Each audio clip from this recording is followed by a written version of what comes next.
It's a chain of command. Gripes go up, not down, always up. You gripe to me, I gripe to my superior officer, so on, so on, so on. I don't gripe to you. This is Saving Private Ryan. It won the Best Picture Oscar in 1998. Oh wait, no it didn't. Now listen to me, you dregs. Actors a tenner penny. And I, Hugh Fenneman, hold your nuts in my hand.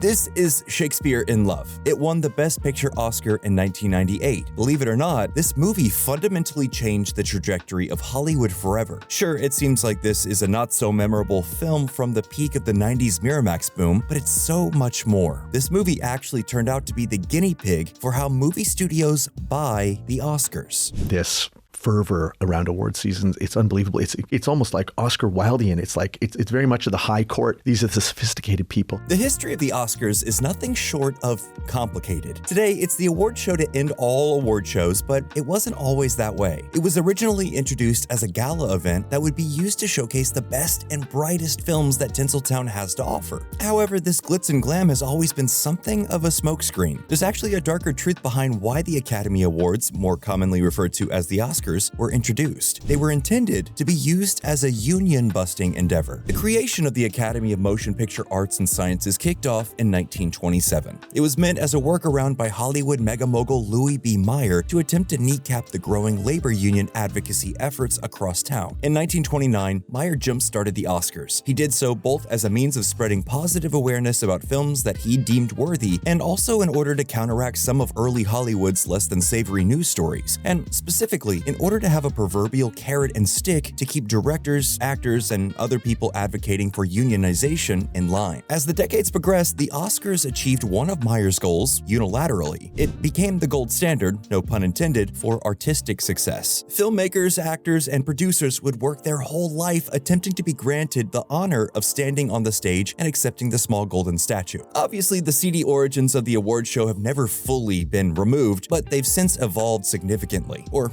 at least that's the public perception. While the Oscars voting system has always been highly political and at various times highly fueled by professional jealousy and racial bias, the process of winning an Oscar wasn't what it is today. One film, and really one man, changed that forever: Harvey Weinstein and Shakespeare in Love. I'd like to thank Harvey Weinstein. The year was 1998, and the two frontrunners for Best Picture were Steven Spielberg's seminal war epic Saving Private Ryan and the historical romantic comedy Shakespeare in Love. One of these films is a timeless classic. The other, a movie that's name is remembered, but I'd wager you can't tell me anything specific that actually happens during its runtime. Maybe you remember it's about a young William Shakespeare falling in love with the woman who will inspire him to create Romeo and Juliet, but even that is probably stretching it in terms of the cultural memory of the film. And yet, it won 7 Academy Awards, including Best Picture, Best Screenplay, Best Actress, and Best Supporting Actress. Why? Was the film that amazing? No, but Harvey Weinstein figured out how to break the Oscars. Weinstein saw the Oscars as the path to legitimacy for Miramax, so he engineered a direct and aggressive assault on the established status quo on how these things were done. He arranged screenings of his films in elder care facilities to court aging Academy members. He started bad word-of-mouth controversies about rival films or filmmakers, oftentimes literally just lying about their personal lives in order to diminish them in the eyes of the voting body, and in some cases would literally pay the personal assistants of the Academy members to fill out their ballots for them and coincidentally mark all of the Miramax films as winners. These tactics turned Weinstein into one of the most powerful men in Hollywood. He single-handedly reshaped the types of movies that were being produced and pushed the cultural palette in a very specific direction for close to a decade, before his criminal indiscretions proved to be his undoing. However, these exact tactics would be utilized by every other studio and production company moving forward. So much so that when Netflix was campaigning for the legitimacy of streaming, they literally ran Weinstein's playbook. They took out massive billboards, hosted private screenings for members of various guilds, and sent gift baskets to important and influential members of the Academy.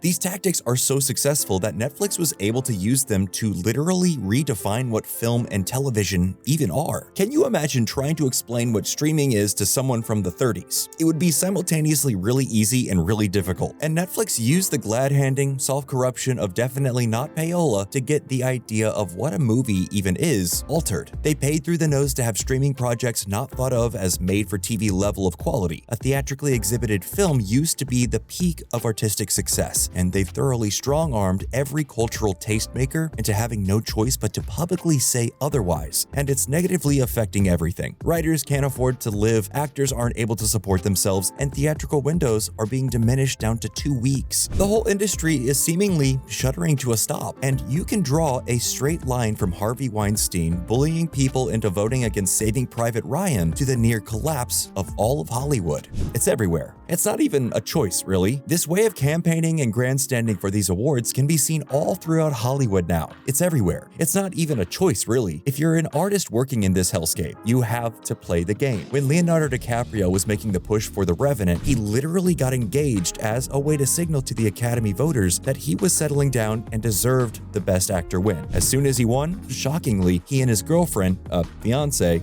parted ways. This type of command performance lifestyle parade is just what it takes now. And let's be real, we don't need to defend Leo DiCaprio, he's doing just fine. But it's more of an example of if he has to do this, imagine what the smaller actors who are still on the come up have to endure. Even look at what Timothée Chalamet was doing. The guy stood on top of the Sphere in Vegas, chanting Marty Supreme for Christ's sake. Even just in the way he's been giving his acceptance speeches, going from over the top proclaiming he wants to be one of the great ones to being overly humble and demure, the performance of the campaign for an Oscar is just as important as the performance on the screen. I'm really in pursuit of greatness. I know people don't usually talk like that, but I want to be one of the greats. I'm inspired by the greats. I'm inspired by the greats here tonight. We can be honest, right? At the end of the day, giving awards for artistic achievements is a fool's errand. Art should be measured by its impact on people, how it makes you feel, what it does for the individuals who consume it. Giving a definitive answer to which of these films is the best is pointless. So much so that the award show itself has evolved to almost accept that fact. The Best Picture category is now 10 films, up from 5 just a few short years ago. Most of these films feel like they're being included off of nothing more than a token of appreciation. If it felt like all 10 of these films were truly in contention to win, maybe this would be a different experience, but it's so clearly not the case. You have 2 or 3 that are really in the running for Best Picture, and then the rest are a bunch of pats on the head to various corners of the filmmaking world. Take, for example, F1. It was included as a Best Picture nominee. Really? Sure, it's fun to watch the cars go zoom zoom on a 100-foot IMAX screen, but Best Picture? Really? This is like that whole most popular film category the Oscars tried to introduce and then backpedaled on immediately, or that weird Twitter poll idea they had in 2022. It's so clear that the Academy's aging voter base doesn't have their finger on any sort of pulse of what's culturally important. But even further than that, they basically can't. The system is so corrupted by lobbying, political maneuvering, and studio interference that there's almost no way to restore this award show to anything even remotely based around meritocracy. And maybe it shouldn't be. Maybe this whole endeavor is just pointless. And yet, there's still a part of all of us that wants to love the Oscars. Sure, the award ceremony has roots in dark places and has been malevolently twisted and mangled over time, but there's still the idea of what the Oscars stands for that's really powerful. One night a year where artists are celebrated, where we all collectively tune in to see which of the films released this year will be anointed as the best, to be given a ceremonial wreath and a chance to be remembered, because that's all that artists really want. They just want their work to be remembered for having an impact. Beyond a shadow of a doubt, the Oscars are bought and paid for. They just are. But there's a small part of all of us that wants them to be a real celebration of the idea of the movies. And maybe someday we'll get that back, but it'll probably take a while. And well, that's all we have for this episode of Nerdstalgic. What do you think? What's the Oscars win that forever broke your heart? Let us know in the comments below. And as always, please like, comment, and subscribe for more videos just like this.